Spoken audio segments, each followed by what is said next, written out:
Je parlerai du Grand Oriental, où j'ai été récemment pendant nos vacances parlementaires. Je me suis déplacé pour aller apprendre l'expérience de ce qui se passe dans le Grand Oriental en matière d'agriculture et notamment du cacao. Je me suis séjourné pendant 3 jours à Kisangani, où j'ai rencontré les acteurs de terrain, notamment la coopérative de cacao, Coco7, et je suis allé visiter les champs et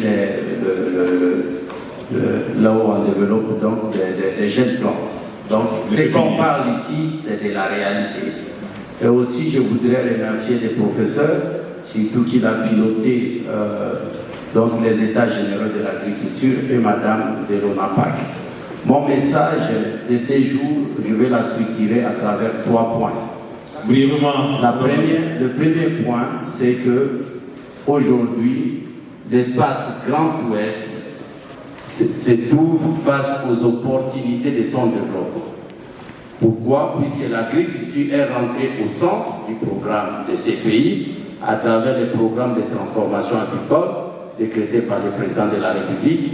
Et aussi, comme a dit Madame la directrice générale de l'ONAPAC a été redynamisé et récemment, on vient de relancer la campagne agricole 2025-2026.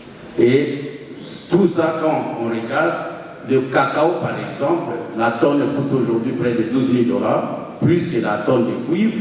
Et quand je suis allé en province orientale, les agriculteurs aujourd'hui bénéficient pour 1 kilo de cacao autour de 5 à 8 $. Donc le prix d'achat de cacao. C'est-à-dire c'est une source de revenus pour nos populations qui sont en majorité pauvres et qui ont souffert.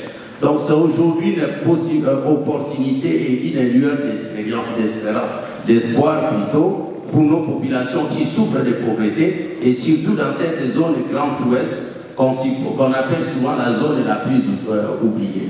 Ce que nous voulons profiter de cette plateforme d'échange, c'est de solliciter que ces opportunités qui se présentent, nous avons besoin d'un développement des infrastructures et de la logistique qui doit accompagner cette transformation.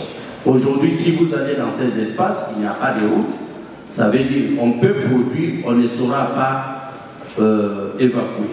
Il n'y a pas de dépôts, c'est-à-dire des places pour l'entreposage.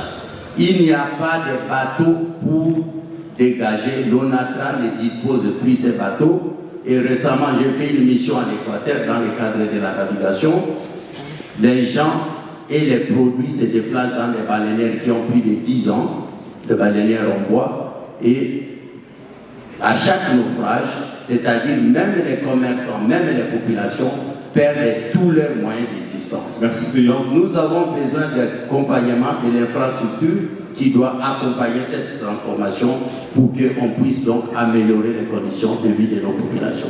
Merci. Merci. On va une dernière question à Madame.